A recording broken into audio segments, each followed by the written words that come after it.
5년 전입니다. 1956년도에 미국 사람들의 전역, 모든 미국 사람들 전체 사람들에게 큰 하나의 충격을 주는 사건이 하나 일어납니다.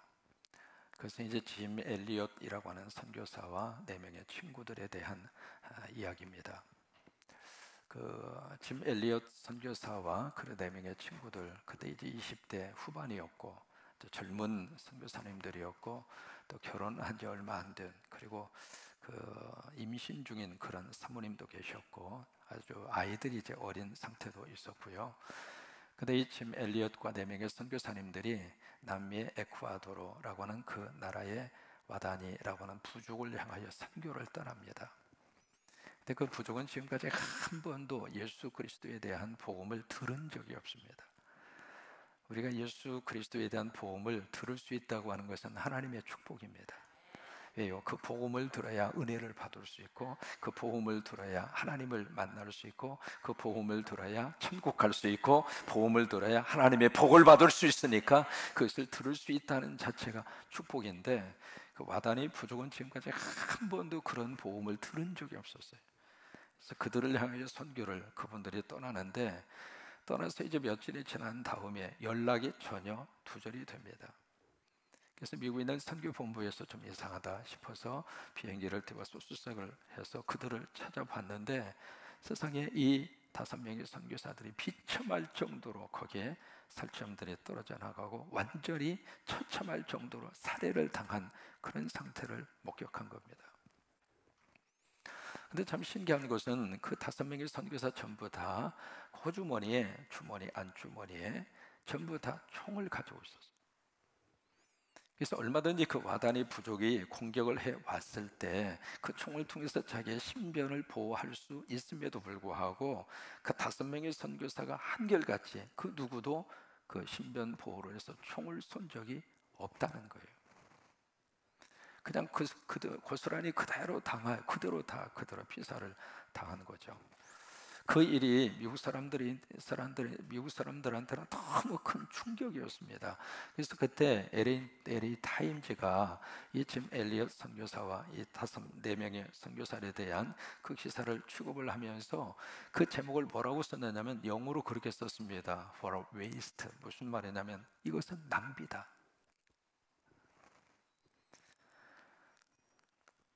그 앞길이 아주 창창한 이 젊은이들이 1명도 아니고 5명씩이나 이런 모습으로 비참하게 죽었다고 하는 것은 국가적으로도 낭비이고 또 가정적으로도 낭비이고 또 개인적으로도 이것은 낭비다.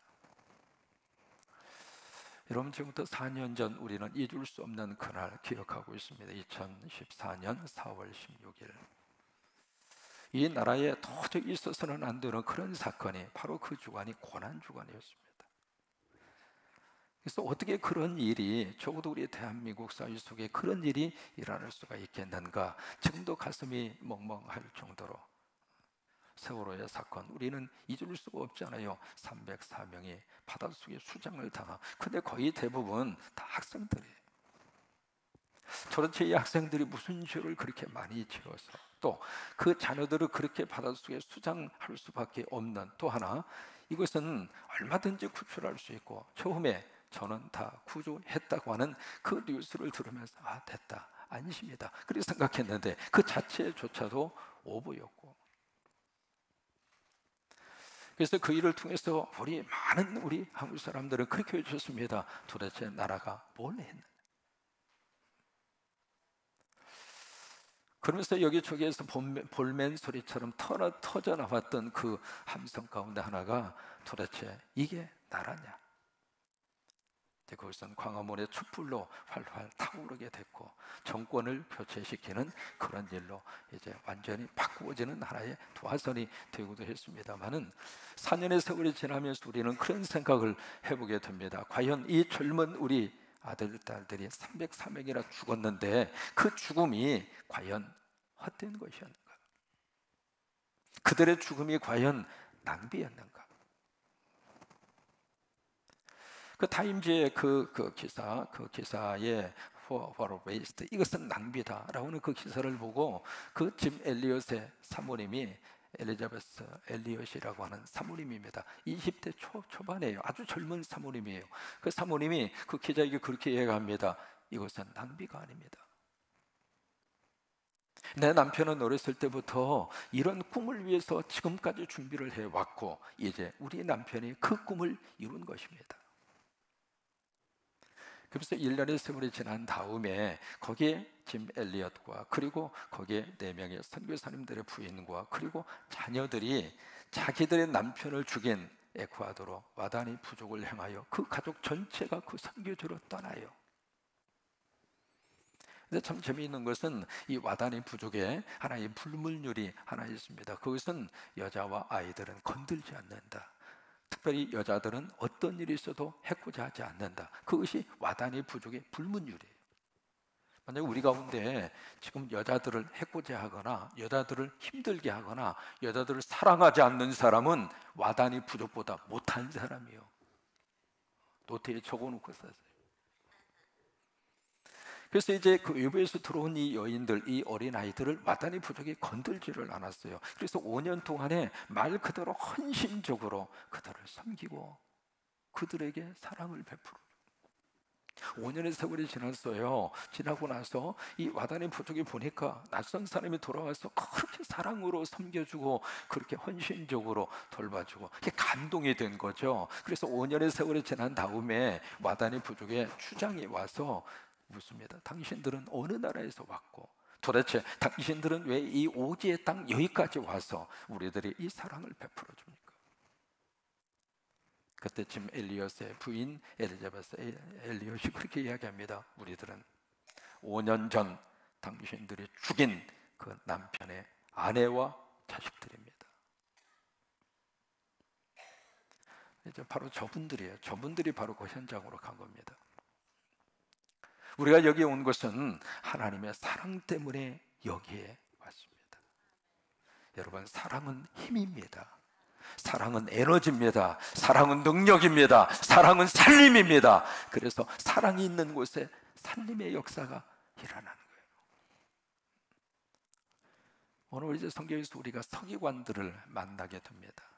이 서기관들, 우리가 성경에서 자주 만나게 되잖아요. 이 사람들은 누구냐면 말 그대로 서기, 율법, 하나님의 말씀을, 그 당시에는 인쇄술이 없었기 때문에 다 복사를 하고 필사를 했습니다. 그 필사를 했던 사람이 서기관들이에요. 또한 이 사람들은 그냥 말씀을 이렇게 복사를 하고 필사만 한 것으로 끝나는 것이 아니라 그 율법의 말씀을 해석할 수 있는 권한을 가지고 있었어요. 그리고 그 율법을 근거로 해서 그 당시 이스라엘 바로 종교 국가였기 때문에 그 율법이 바로 그들의 삶의 가장 중요한 법이에요. 그러다 보니까 그 법을 해석할 수 있는 최종적인 권한을 서기관들이 가지게 된 겁니다. 마치 우리나라에 헌법위원회가 있잖아요. 헌법위원회가 법을 해석하면 모든 이 국민들이 그 법에 대한 접촉, 해석에 의해서 다 적용을 받는 것처럼 서기관들이 그 법을 해석할 수 있는 권한을 가지고 있었고, 그러니까 이 서기관들은 그 당시 유대 사회 안에서 최고의 지위에 있었던 사람들, 그 사람들이 해석한 법이 바로 그 나라의 법이 된 거예요. 또 하나, 이 사람들은 민형사상 재판이 열려지면 그 재판을 관장하는 재판관 역할까지 한 겁니다. 이제 그것이 최고의 재판 기관이 산헤드린, 바로 그곳인데, 우리로 말하면 뭐 국무위원 비슷한 그런 권한을 가지고 있었던 산헤드는 거기에 정식적인 회원으로 들어간 사람이 서기관이고, 그리고 거의 그 서기관을 구성하고 있는 사람들이 다 바리새인들이에요. 그래서 성경에서는 이 서기관을 율법 교사, 그렇게도 이제 표현을 하고 있습니다. 그리고 이 서기관들은 누가 되느냐면 레위 사람들이 돼요. 12지파가 있잖아요. 그 중에서도 레위 지파만이 서기관을 할 수가 있고, 그래서 이 서기관은 모두가 다 세습제입니다.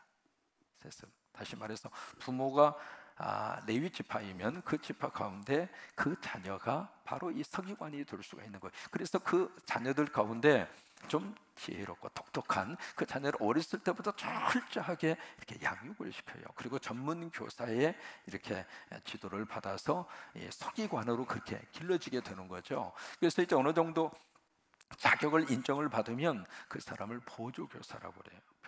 보조교사. 그래서 그 사람들 히브리 말로는 탈미드 하캄 그래요.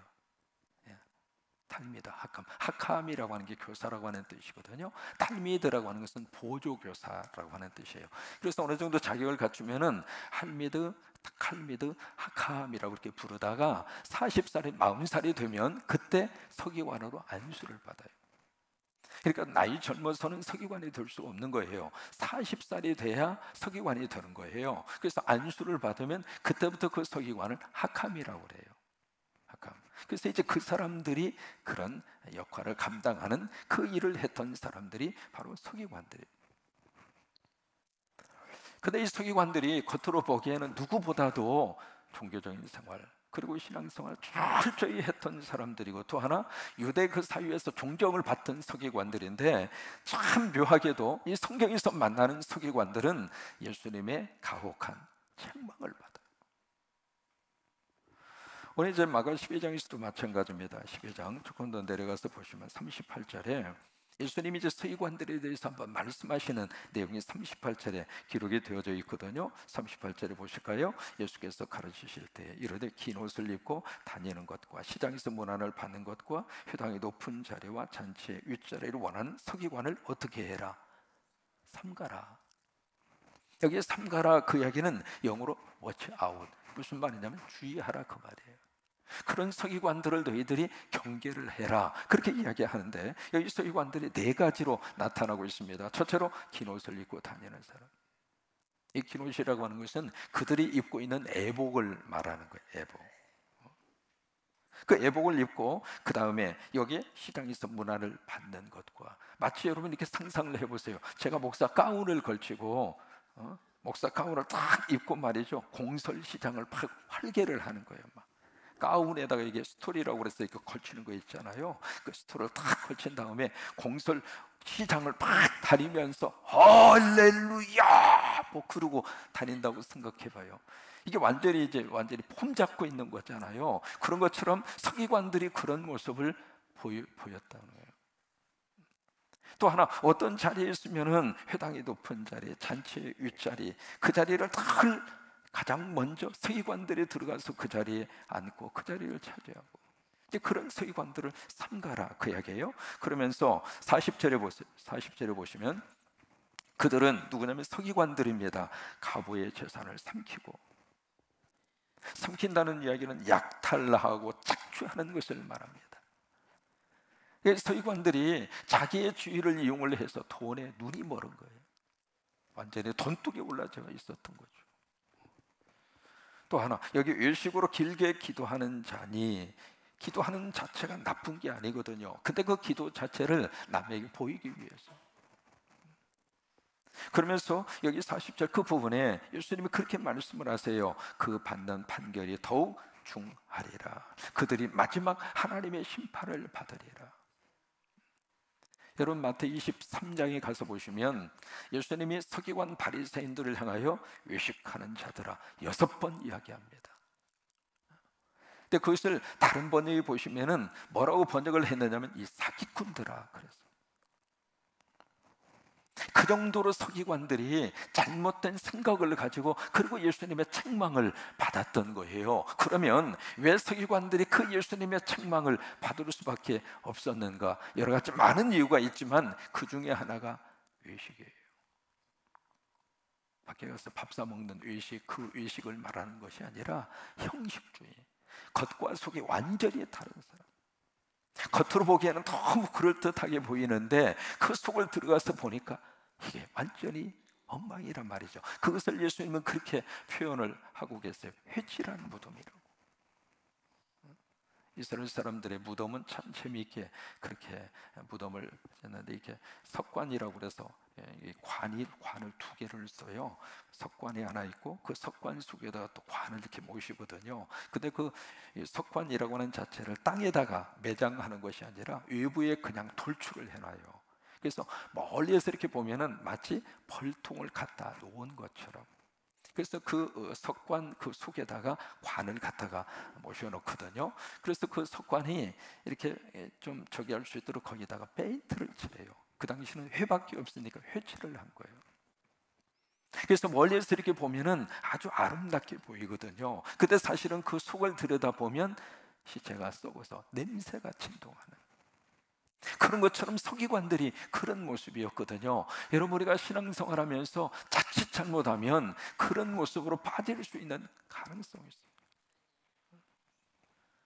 영적 생활이라고 하는 것은 지성으로 끝나면 안 됩니다.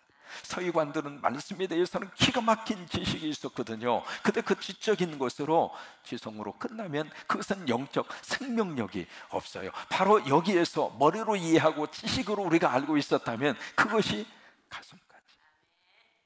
여러분, 영적 생명은 여기서 나오는 거예요. 여기서 주님을 사랑하는 사랑이 여기서부터 막 샘솟듯이 나와야 신앙생활에 행복한 것이고, 그것이 우리를 살려내는 살림의 은혜로 주어지게 될 것이고, 근데 그것이 지식으로만 머리에 남아있으면은 그 지식은 남을 판단하고 남을 정죄하는 데 쓰이는 지적 잣대로밖에는 쓰여지지가 않는 거예요. 우리가 이효령 박사 잘 아시잖아요. 한국의 지성인, 이성주의의 초체. 그 이효령 박사가 딸의 전도를 받고 세례를 받잖아요.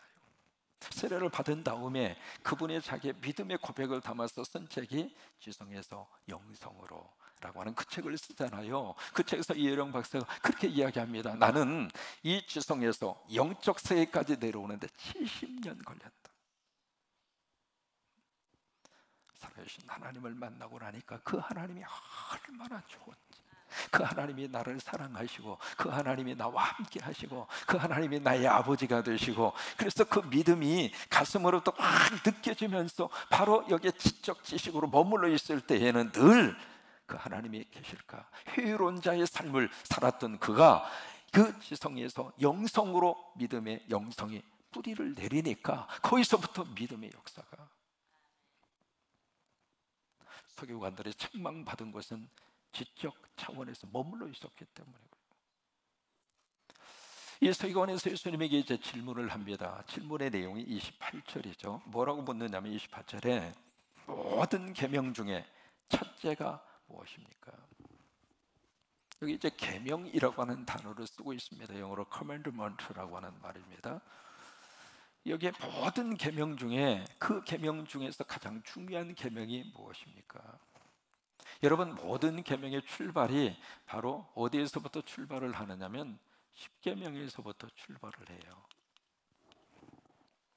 이것은 이제 시내산에서 하나님이 모세에게 하나님이 직접 써서 주신 거예요. 그래서 하나님의 친필로 써서 모세를 통해서 하나님이 우리에게 주신 것이 바로 10계명이에요. 이제 이것이 바로 모든 계명의 출발입니다. 그런데 이 10계명이 두 돌판으로 되어져 있잖아요. 우리 10계라고 하는 영화를 통해서 우리가 봐서 알고 있는 것처럼 두 돌판을 통해서 일반적으로 이쪽에 첫째에서 네 번째 계명이 첫 번째 돌판에 쓰여져 있을 것이다. 그러니까 정확하게 성경은 그것을 밝히고 있지는 않아요. 근데 일반적으로 우리가 그렇게 생각을 하는 거죠. 그리고 나머지 다섯 번째에서 열 번째가 두 번째 돌판에 쓰여졌을 것이다. 이제 그렇게 우리가 추측을 하는 거예요.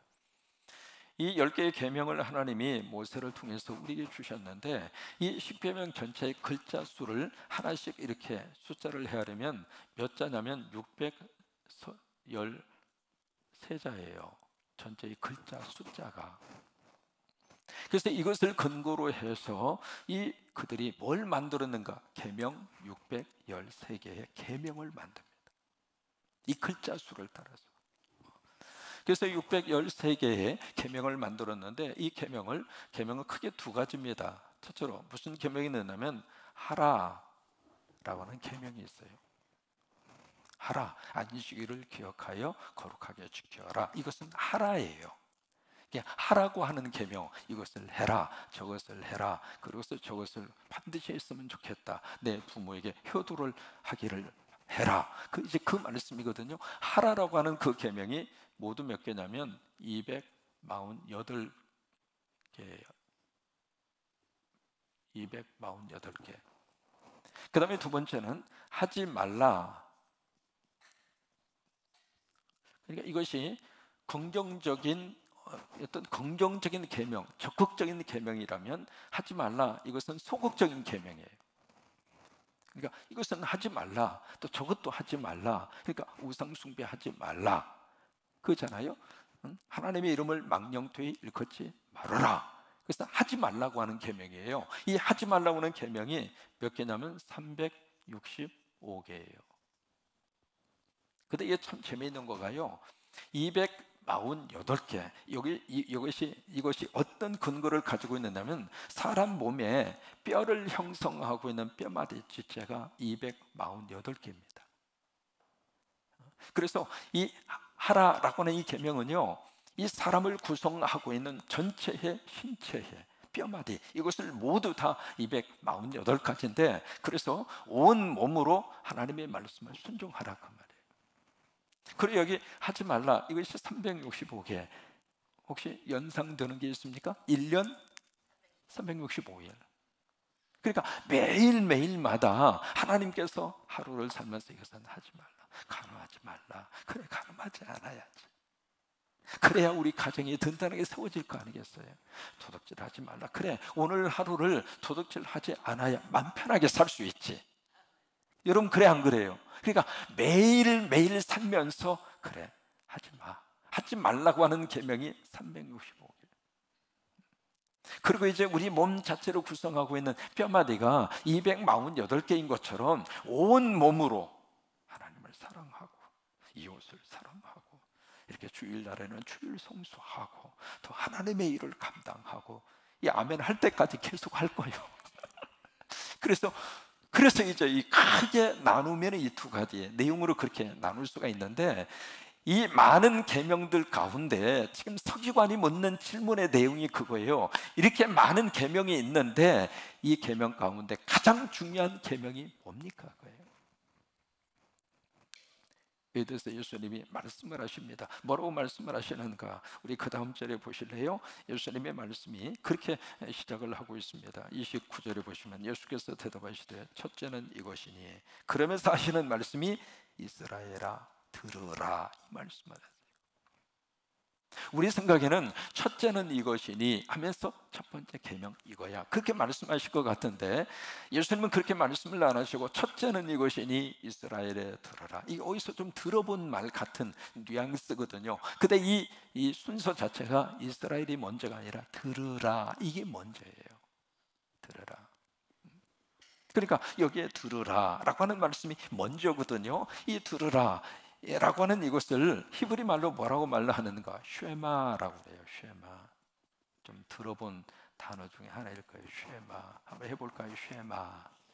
쉐마. 이거 마시요. 들으라. 들으라, 이 말은요, 그냥 경청하라 그 말이에요. 그냥 듣고 끝나는 것이 아니라 온 힘을 다해서 그 말씀 앞에 주의를 기울여서 들으라, 이 말이에요.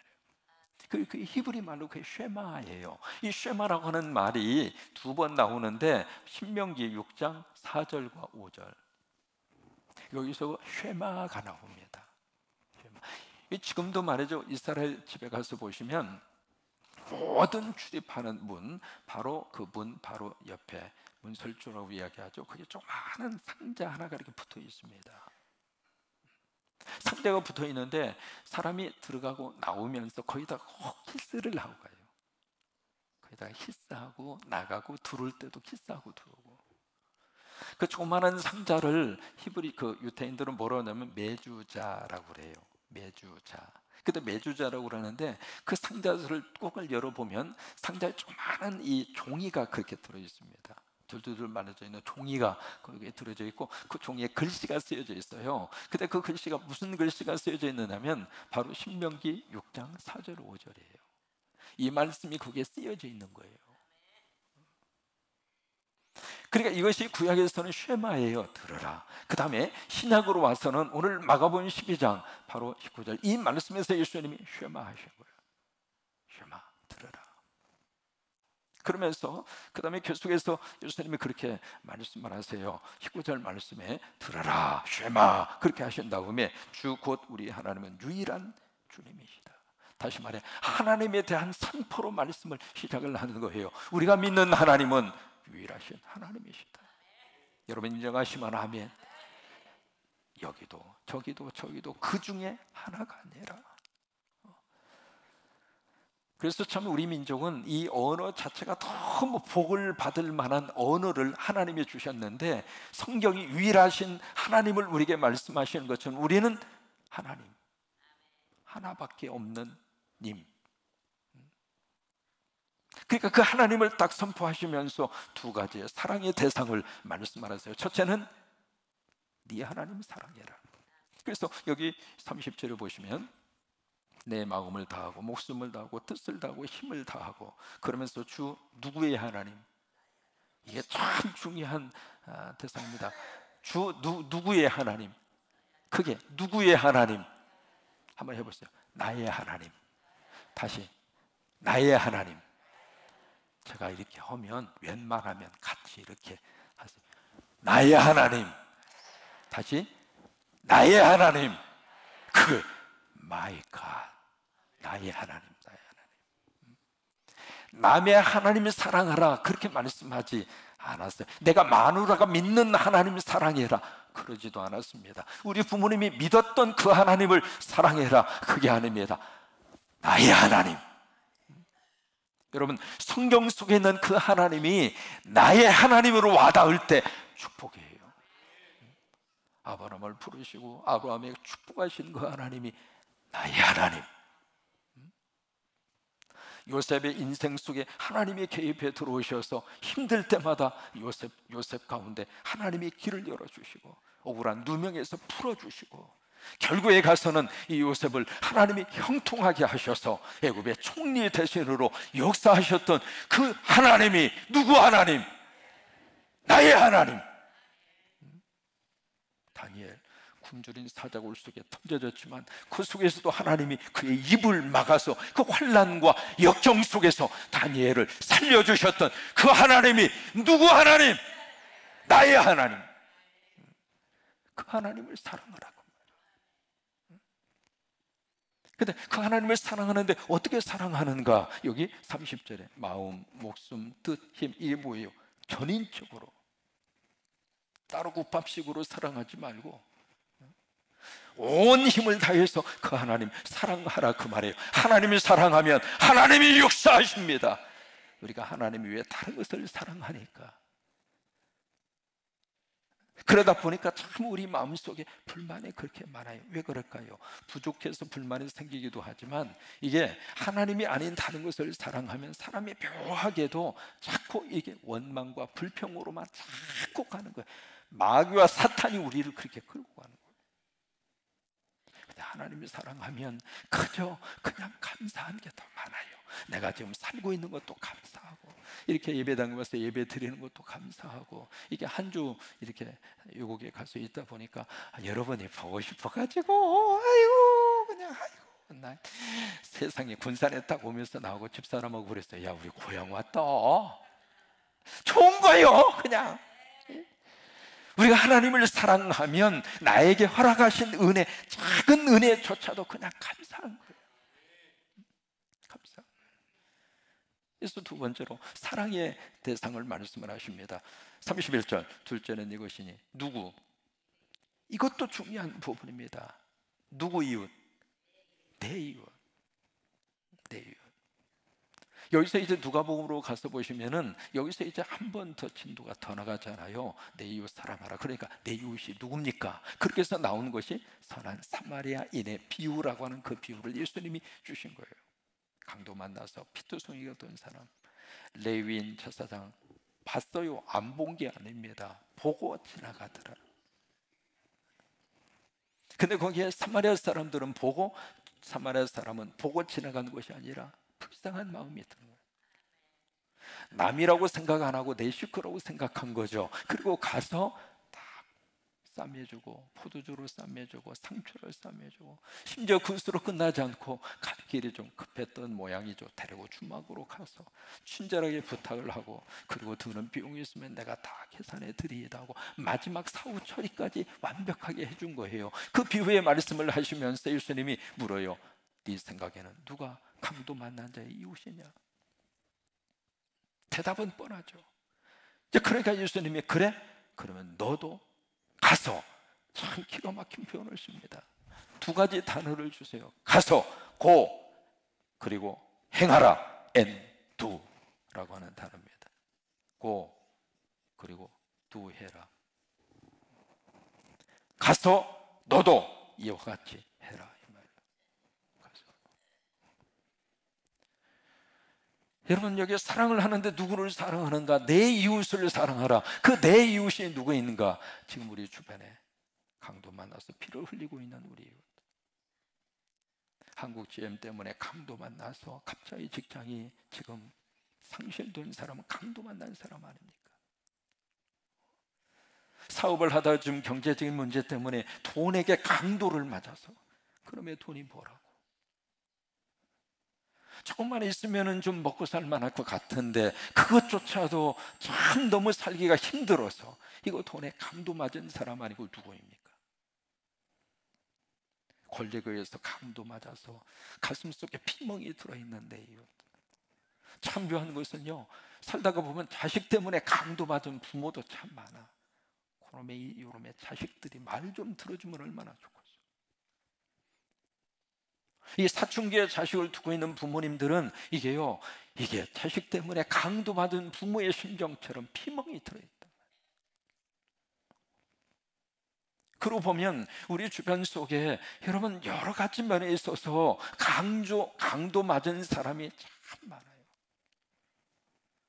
바라기는 우리 교회가 그들의 이웃이 되줬으면 좋겠어요. 우리 성광교회는 강도 만난 사람 보고 지나가는 교회가 아니라 그들에게 다가서서 같이 손을 잡아주고, 우리가 헌금해서 그 헌금으로 그들에게 조금이라도 도움을 드리고, 그 말씀을 하시는 거예요. 그런데 이것이 바로 이제 예수님께서 주신 말씀이거든요. 그러면서 31절 말씀에 내 이웃을 내 자신과 같이 사랑하라 하신 것이라. 그러면서 이보다 더 큰 계명이 있어요, 없어요? 없다. 그렇게 아예 단도직입적으로 딱 말씀을 하시고, 이거보다 더 큰 계명이 없다. 무슨 얘기예요? 이 613개의 계명, 그 계명 가운데 가장 중요한 계명은 사랑이다, 그 말이에요. 사랑의 계명이다, 그 말이에요. 그러니까 사랑의 계명보다 더 큰 계명이 없다. 근데 그 사랑을 하는데 무엇을 사랑하는가? 먼저 하나님 사랑하고, 두 번째는 네 이웃 사랑하고, 이제 그러면서 그 사랑의 구체적인 대상을 그렇게 말씀을 하시면서 이것이 가장 중요한 계명이다. 그 말씀은요, 하나님이 말씀하신 모든 말씀의 마지막 마침표가 이것이다. 그것이 무엇인가? 사랑이라고 하는 거예요. 짐 엘리엇과 그리고 그의 친구들 선교사님 이야기로 설교를 시작을 했습니다. 그 5명의 선교사님들이 시신을 수습을 해서 미국으로 모시고 와서 어디에서 장례식을 했느냐면, 이 5명의 선교사님들이 신학을 하고 목사가 되기 위해서 공부를 했던 위튼 신학교라고 하는 신학교가 있습니다. 굉장히 유명한 신학교입니다. 위튼 신학교에서 장례식을 치루었습니다. 그때 짐 엘리엇이라고 하는 선교사의 산모님은 복중에 생명을 가지고 있었습니다. 그 장례식장에서 어느 한 사람이 그에게 그렇게 이야기를 합니다. 미국 사람들은 장례식에 모이면 가장 먼저 하는 말이 있습니다. 뭐냐면 I am sorry. 그 말을 가장 먼저 합니다. 미안합니다. 참 그래요. 슬픔을 당하는 가정이 왔는데 사실은 할 말이 없어요. 여러분, 무슨 말로 위로가 됩니까? 잘못 말하면 장례식장에 가서 속을 뒤집어 놓는 거예요. 아무리 우리가 보기에 호상이라 하더라도 본인은 호상일 수가 없어요. 그러니까 어떤 장례식장이라 하더라도 그 속에 가서 사실 할 말이 별로 없는 거예요. 그래서 미국 사람들은 I am sorry, 미안합니다. 그래서 가장 먼저 그 사람들이 하는 말입니다. 그러면서 그 다음에 뭐라고 한 말을 했느냐면, 영어로 그렇게 이야기합니다. This is a definitive tragedy. 무슨 말이냐면 이것은 분명히 비극적인 사건입니다.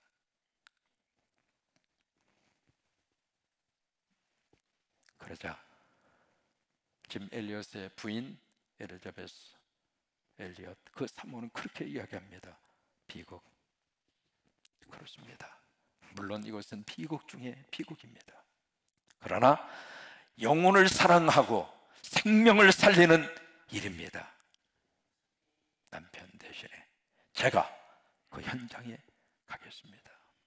그리고 간 거예요. 그대로 어떤 역사가 나타나게 됐는가? 선교사를 창으로 찔려서 비참하게 죽인 그 와다니 부족 전체가 예수를 믿었어요. 또 하나, 그 집 엘리엇을 창으로 찔려서 죽였던 그 사람이 결국 신학을 하고 목사가 됩니다. 여러분, 이 실화를 근거로 해서 만든 영화가 창끝이라고 하는 영화입니다. 창끝, End of Spear라고 하는 창끝, 많이 들어보신 영화입니다. 그 영화가 그렇게 해서 나오게 된 거예요. 결국 한 사람의 사랑에 헌신된 사랑의 씨앗이 수많은 영혼과 생명을 살려내는 살림의 꽃으로 그렇게 피어났습니다. 그래요, 사랑은 율법의 시작이면서도 또한 하나님 말씀의 본질이고, 하나님의 말씀의 완성이 어디에서 이루어지는가? 사랑에서 이루어져요. 마지막으로 로마서 13장 8절로 10절의 말씀을 읽고 끝내시죠. 같이 한번 읽었으면 좋겠습니다. 시작. 피차 사랑의 빚 위에는 아무에게든지 아무 빚도 지지 말라. 나를 사랑하는 자는 율법을 다 이루었느니라. 간음하지 말라, 살인하지 말라, 도둑질하지 말라, 탐내지 말라 한 것과 같이 그 위에 다른 계명이 있을지라도 내 이웃을 내 자신과 같이 사랑하라 하신 그 말씀 가운데 다 들었느니라. 사랑은 이웃에게 악을 행하지 아니하니 그러므로 사랑은 율법의 완성이다.